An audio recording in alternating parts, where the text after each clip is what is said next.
Hey, what's up everybody? Hope you're having a good day. Hey, we're going to be doing a Corona render tutorial today. We've been diving into Corona quite a bit over at the Pixel Lab. We've been really enjoying it. And we just released our Corona Texture Pack 1 Contemporary Edition. If you're interested, you can check that out.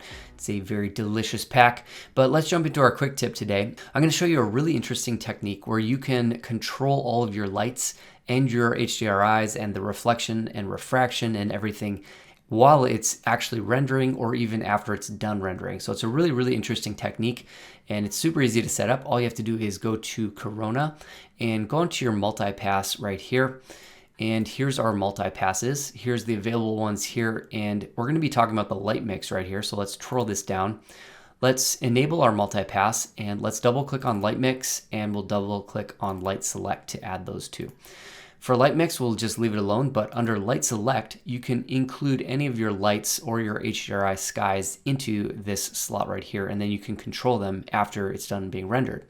So we'll drag our light in here, and we want to control all of these elements separately. So we're going to add another one, and we're going to drag our second light in there. We'll add a third one, drag our third light in there, and we're going to also drag our skies in here so we can mess with our HDRIs in render or after it's done being rendered. So we have 3 different HDRI skies. We'll drag all those in there and that's it. That's all you have to do to set it up. Now, if you want to apply denoising, that's a great idea as well.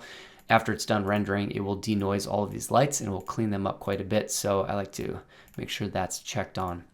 All right, so once that's all set up, let's go to our Corona VFB and we'll start a render here. We'll just hit render. So if you haven't set up the multipass, you will have these tabs here with post.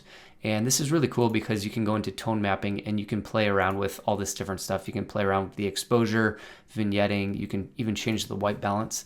So there's a lot of settings that you can change while it's rendering or after it's done rendering and then save out.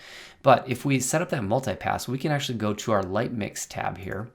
And we have all of our lights and HDRIs here, and we can actually toggle these on and off individually, which is pretty incredible. So you can see the power of this already. We can have these all on or off, but we can also play around with the amount that it contributes. So one is full, but we can go to say 0.5, that'll be half, we'll go at 2.5. And we can even change the color of these lights. So let's look through here and maybe this little glint right here, we wanted to change that. We can double click that and make that say purple. And you can see that now we have a purple light casting that little reflection right in there.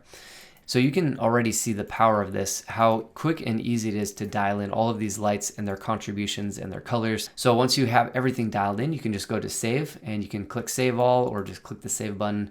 And I recommend you save this as a EXR, maybe a PNG, and it's going to save out this render that you have already kind of tweaked and dialed in that you like. So that's the LightMix featuring Corona render. I hope you all found that useful and learned something new. Thanks for checking out the Pixel Lab. Talk to you next time. Ciao.